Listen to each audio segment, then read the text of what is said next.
One of the things that's really exciting about this technology is that, simply put, if you can walk there, this device will take you there. The 2000s ushered in an era where technology and imagination seemed limitless. Every day brought a new invention, a bold dream that reshaped how we live. However, not every invention succeeded as expected. Many products that seemed destined for greatness quickly failed miserably. Let's explore some products that were once a sensation but soon faded into oblivion. Segway PT. Do you remember the initial excitement for the Segway? Let me take you back to a time when a name took the news by storm, appeared on every news program, and was even likened to changing the face of urban transportation. Yes, that was the Segway PT. When it launched in 2001, the hype for this device was enormous, almost unimaginable. The Segway was advertised as an invention that would revolutionize urban transportation, running entirely on electricity, using advanced gyroscopic sensors. But then that dream quickly vanished. First and foremost, it was too expensive. Additionally, there were legal barriers. The Segway was too bulky to ride on sidewalks and was not allowed on main roads. Its limited practicality and strange appearance also made the public confused and less attracted to it. It never achieved mass-market success and gradually became more of a recreational pastime than a primary mode of transportation. Nokia N-Gage. Next is a product from the former mobile king, Nokia. Launched in 2003, Nokia's N-Gage was an attempt to merge a handheld gaming console with a mobile phone. It promised a versatile experience. It was a regular mobile phone and could play multiplayer games via Bluetooth. Listen to MP3 music, all in one compact, convenient device. Nokia also had a weakness in its infamous side-talking design, which forced users to hold the phone horizontally, like a sandwich clamped between the ear and mouth, to make calls. Imagine talking to a friend, and you have to awkwardly rotate your phone, looking like you're eating an electronic taco. Difficult to use button layout and the requirement to remove the battery to change game cartridges also caused frustration. Its limited game library, high price, and bulky ergonomics led to its lack of widespread adoption, and it was quickly forgotten with the rise of other dedicated handheld gaming consoles. HD DVD. There was once a format war that gave consumers just as much of a headache as the previous battle between VHS and Betamax. Appearing in 2006, HD DVD was a contender in the high-definition home entertainment format war. Strongly supported by Toshiba, Microsoft, and Universal, it promised sharper images than regular DVDs and lower production costs than Blu-ray. However, HD DVD faced a fierce format war with Sony's Blu-ray, a battle that Blu-ray ultimately won resoundingly. Blu-ray gained important allies like Disney and Warner Brothers, ensuring more exclusive content, a key factor in the entertainment industry. The major film studios leaning towards Blu-ray created an undeniable advantage. Consumers became confused by competing formats and gravitated towards the more widely supported Blu-ray. Apple Power Mac G4 Cube. Even the giant Apple, with its reputation for design and innovation, was not immune to mistakes. One of them was a product once hailed as a work of art but was quickly discontinued. With its minimalist, futuristic design looking more like a work of art than a desktop computer, it was a symbol of luxury and sophistication.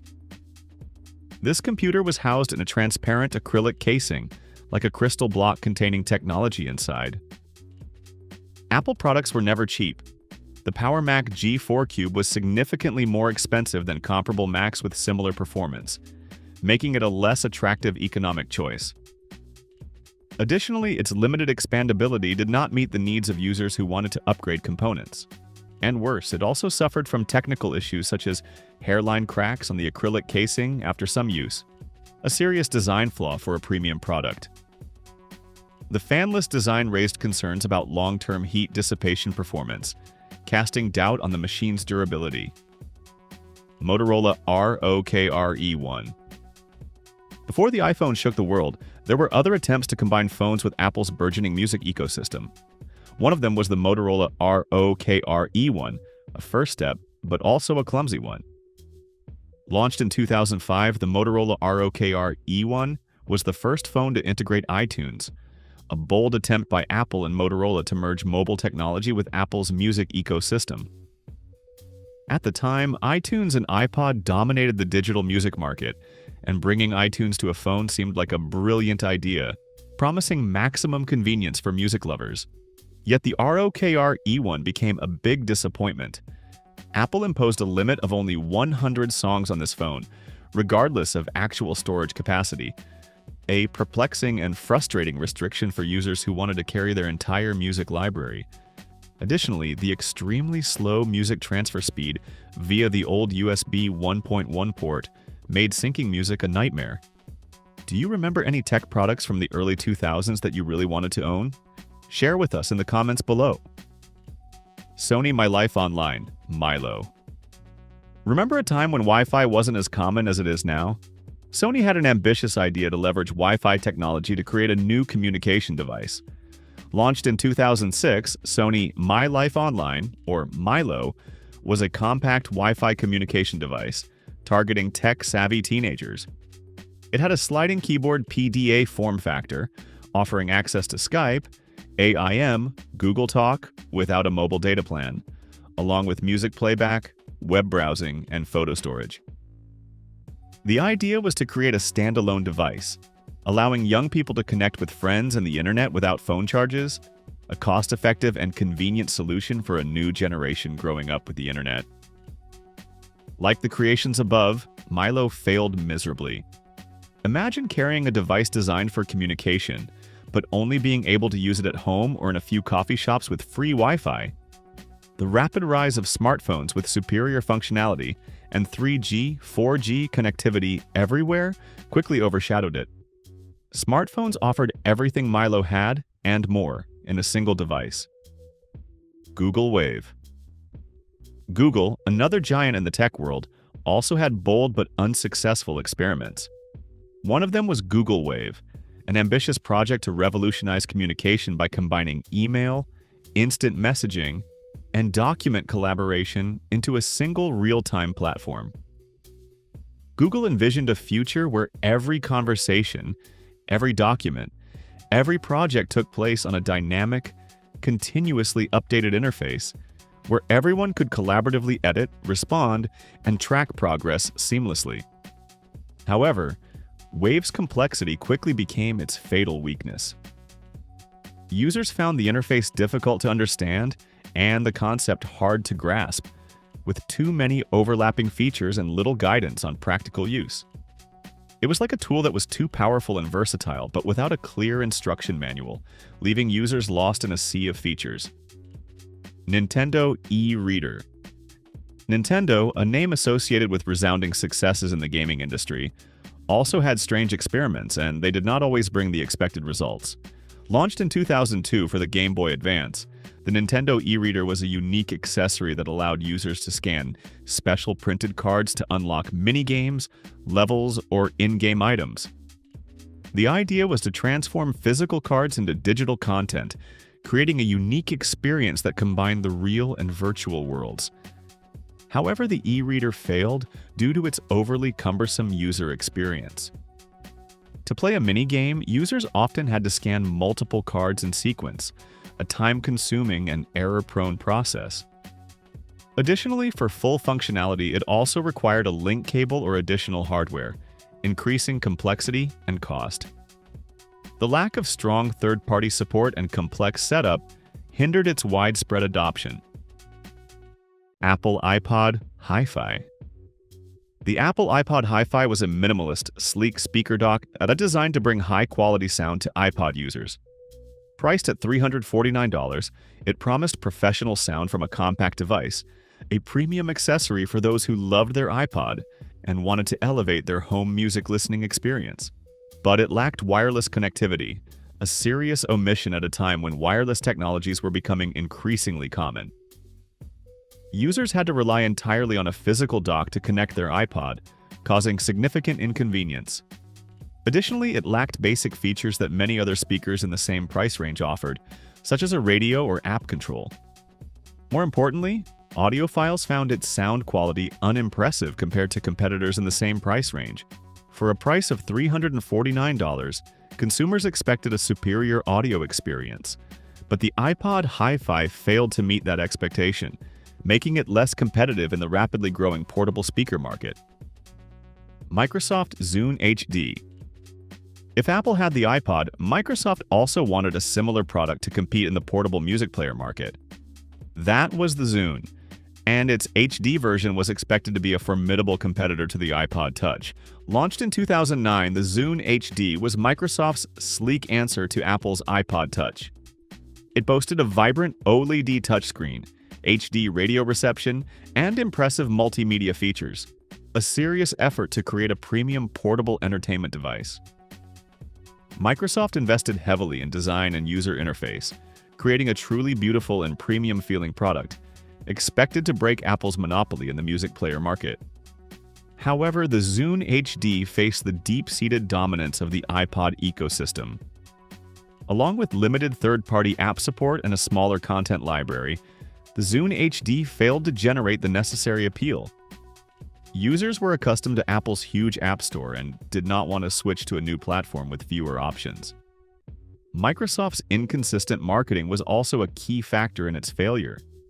Most importantly, the rise of multifunctional smartphones quickly rendered dedicated media players like the Zune HD obsolete. Among the technologies or products mentioned, what do you regret most that they couldn't succeed? Let us know in the comments below. Sony MiniDisc. In the booming era of digital audio, Sony tried to revive a format that once had its heyday but was then swept away by the new wave. In the early 2000s, Sony tried to revive MiniDisc by marketing it as a compact, high-quality alternative to CDs and MP3 players. It offered digital audio quality, a track compression, and direct on-device editing capabilities, a unique feature that MP3 players lacked.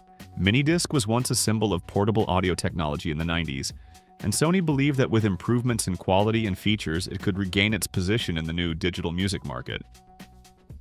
The reality of Sony's reliance on proprietary software like SonicStage made things worse, making the music management process cumbersome and frustrating. Users did not want to be tied down by complex software when they could easily drag and drop music to their MP3 players. The simplicity, large capacity, and iTunes ecosystem made the iPod the top choice, pushing MiniDisc into oblivion. Kodak EasyShare printer dock. Introduced in the mid-2000s, the Kodak EasyShare printer dock allowed users to print photos directly from their digital cameras or memory cards without a computer. The idea was to eliminate the complexity of transferring photos to a computer, editing, and then printing, offering a fast and convenient home photo printing solution. It targeted general users who wanted physical photos to preserve memories without much technical knowledge. An instant photo printing solution for every family. Not long after smartphones with high-quality cameras appeared, Kodak gradually faded into oblivion. People started taking photos with their phones, and direct photo printing became easier than ever, making Kodak obsolete. Additionally, expensive consumables and limited flexibility prevented it from competing. Why buy a separate and costly device when your smartphone can do it all? LG Chocolate KG800. Before the iPhone changed everything, the mobile phone world was a vast playground for design diversity. And the LG Chocolate KG800 was once a bright star, a symbol of fashion and style. Launched globally in 2006, the LG Chocolate KG800 made a splash with its sleek, glossy black design and distinctive red touch keys. It appealed to fashion-conscious users with MP3 playback and a vibrant screen, becoming a stylish accessory in young people's bags. Like the products above, it couldn't last long once smartphones like the iPhone appeared. The lack of apps, limited internet, and basic specifications of the Chocolate quickly made it obsolete. The advent of the iPhone completely changed user expectations for a phone.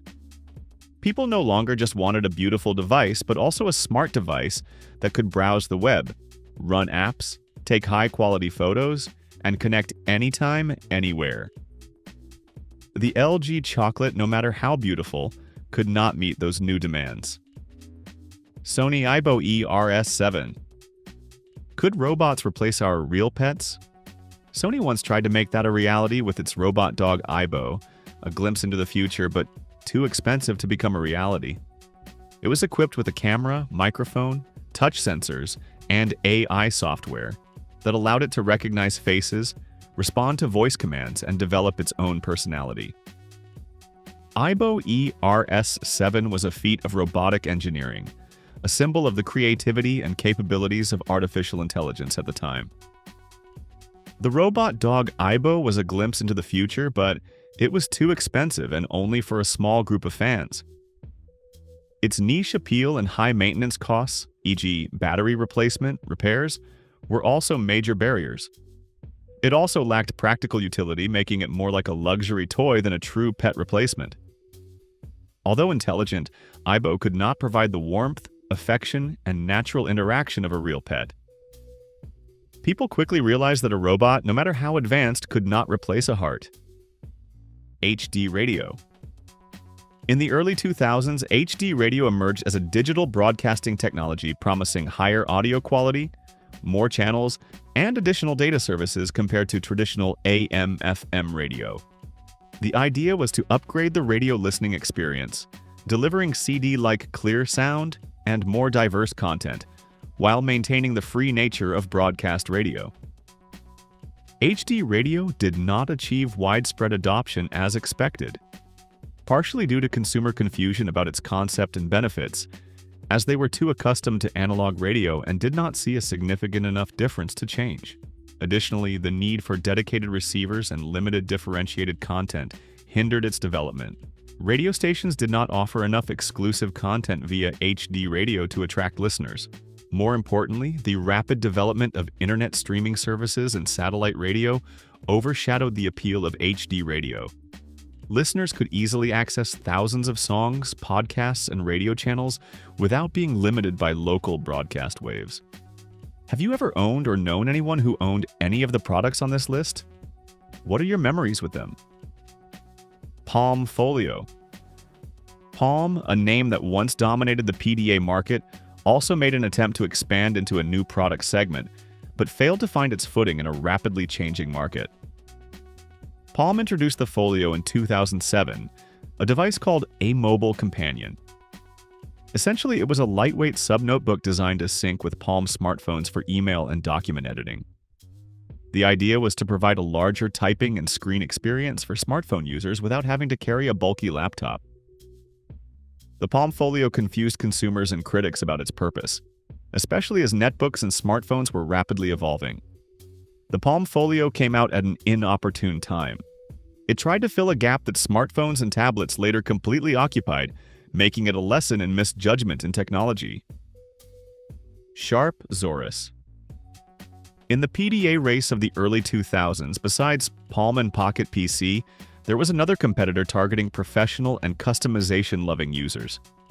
In the early 2000s, Sharp introduced the Zaurus, a Linux-based PDA aiming to offer higher customization and open-source flexibility compared to Palm OS and Pocket PC. Zaurus was a tech enthusiast's dream, but too complex for the average user. Using Zaurus was too complicated and required a lot of technical knowledge. When smartphones appeared with integrated PDA functions, the niche market for specialized PDAs like Zaurus rapidly declined. Smartphones offered the convenience of a multifunctional device, integrating phone, web browser, email, and applications, eliminating the need for a separate PDA. Zaurus could not compete in terms of convenience and popularity. Sega Dreamcast.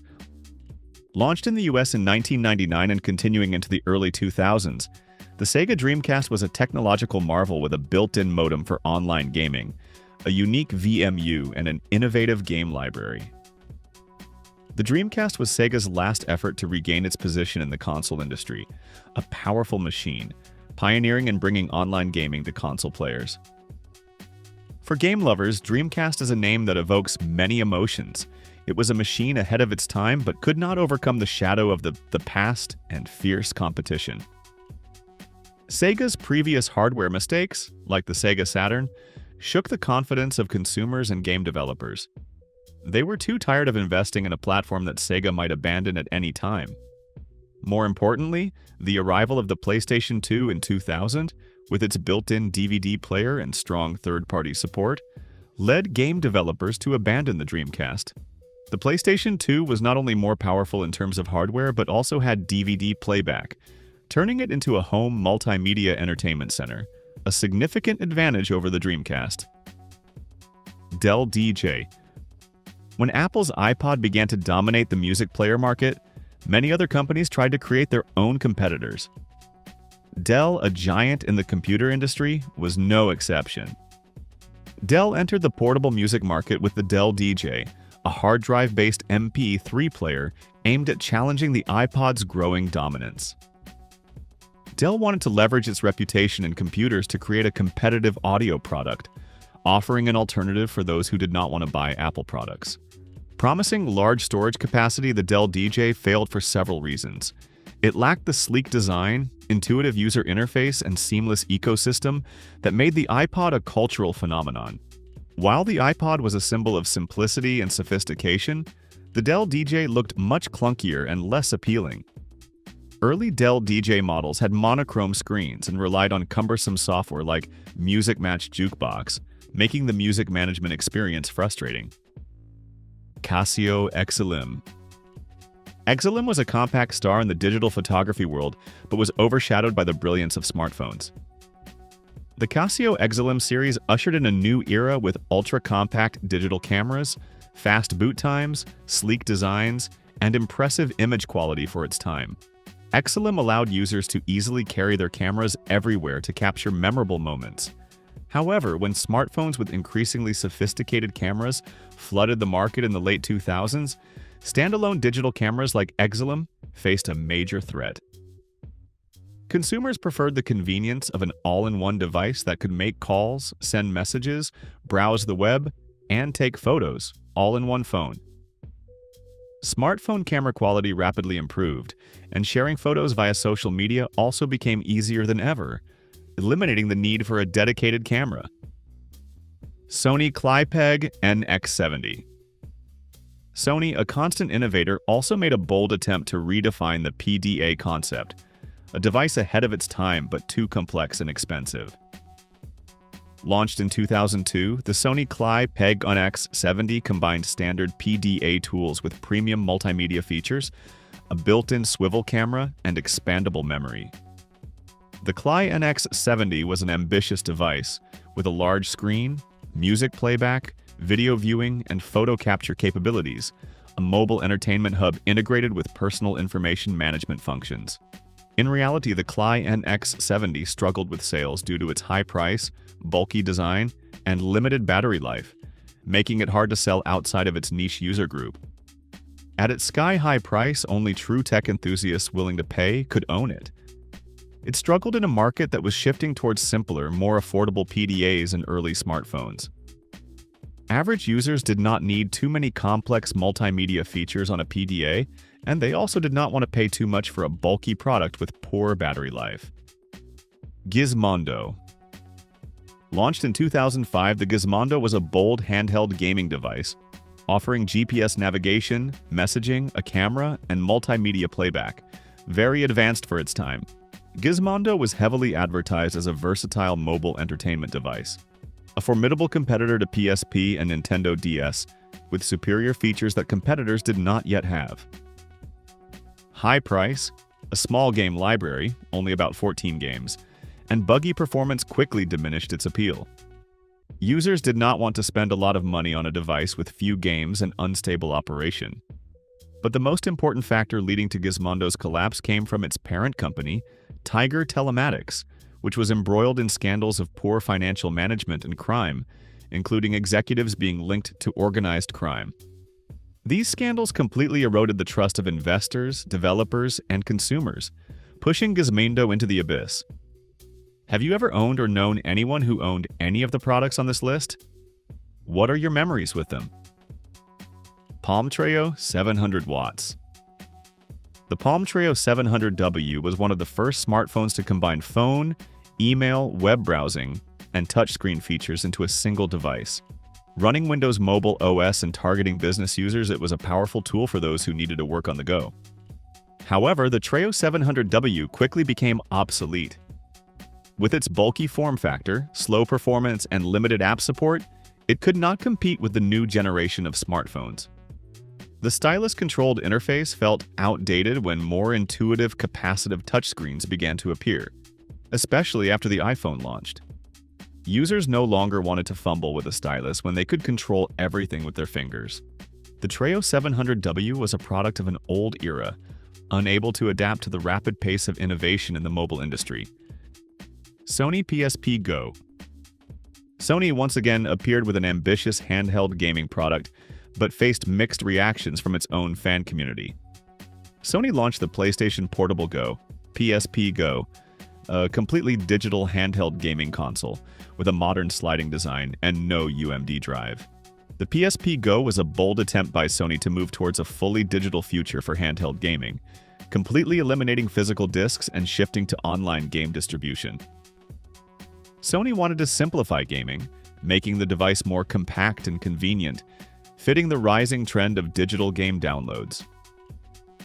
The PSP Go quickly faced criticism from gamers for not being able to play their existing UMD collections, a deeply frustrating move.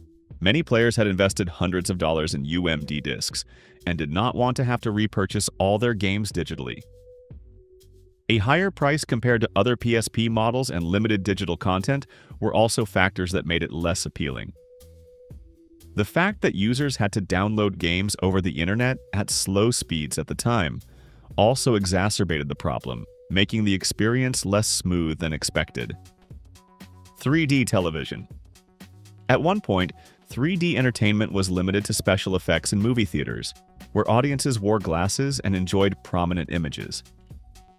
In the 2000s, efforts emerged to bring this 3D experience into homes, hoping to revolutionize how we watch TV and movies at home. Manufacturers poured billions of dollars into developing 3D TVs, promising a future of lifelike entertainment, a cinematic experience right at home. Existing for not long, 3D TVs failed for several reasons. First, the lack of cohesion among TV manufacturers regarding home technology meant that 3D glasses were not always compatible with all 3D TVs, causing confusion and frustration for consumers. You buy a 3D TV, but then you have to worry about which 3D glasses will work with it. The home experience was not like in movie theaters due to smaller screens and not having such vivid effects, disappointing viewers. Windows ME Millennium Edition. Even software giants like Microsoft were not immune to serious mistakes. One of them was an operating system that went down in history as an unforgettable stain. As the successor to Windows 98, launched by Microsoft to continue impressing users with a better operating system, especially in the booming internet context, Windows ME was expected to bring more stability, better multimedia features, and a smoother internet experience for home users, a natural step after the success of Windows 98. Theranos, rapid blood tests. Theranos was a company that promised to revolutionize medical technology by developing fast, accurate blood tests with only a very small amount of blood. Elizabeth Holmes, the company's CEO, built an empire based on the promise of a device called Edison, which could perform hundreds of tests with just a few drops of blood, a technology that would completely change diagnostics and healthcare. It attracted billions of dollars in investment and huge media attention, considered a potential tech unicorn. Theranos failed to deliver on its promise of accuracy and test speed. Their technology did not work as advertised, and test results were frequently inaccurate, endangering patient health. This led to a public fraud scandal, with CEO Elizabeth Holmes being convicted of fraud, becoming one of the most famous cases in Silicon Valley history. Smart glasses. Before Google Glass emerged and failed, there were other attempts to create high-tech glasses, offering wearable displays or integrated DVD players. This was an ambitious idea to create an entirely new user interface. Bulky design, terrible interface, and worst fashion outdatedness doomed this trend. They were too large, impractical, and unattractive to consumers, making wearers look strange and uncomfortable. Who wants to look like an alien when walking down the street? Additionally, privacy concerns also arose, as others felt secretly recorded or filmed without permission. Smart glasses could not find a balance between technology and fashion, and also did not effectively solve any real problems, making it a rejected technology. Niche social networks. The 2000s saw the birth of many unique social networks that tried to go in a niche direction, aiming to create more specialized communities. Not as vast and sometimes chaotic as large social networks. Although they might be unique with smaller user bases, they simply could not compete with bigger fish like Facebook, which could serve a wider audience.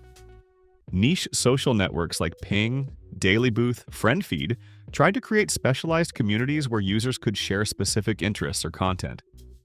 For example, Apple's Ping focused on music, Daily Booth focused on sharing personal photos, and FriendFeed was a content aggregator from multiple sources, where you could connect more deeply with people who shared similar interests. App-specific hardware. Before the iPhone and the concept of apps became popular in 2008, some companies tried to launch app-specific hardware devices like Twitter Peak or Microsoft Kin. The idea was to create a device focused on a specific function, making it easy for users to access and use that app without being distracted by other features. They were designed to simplify the experience, focusing on what users needed most from a specific app.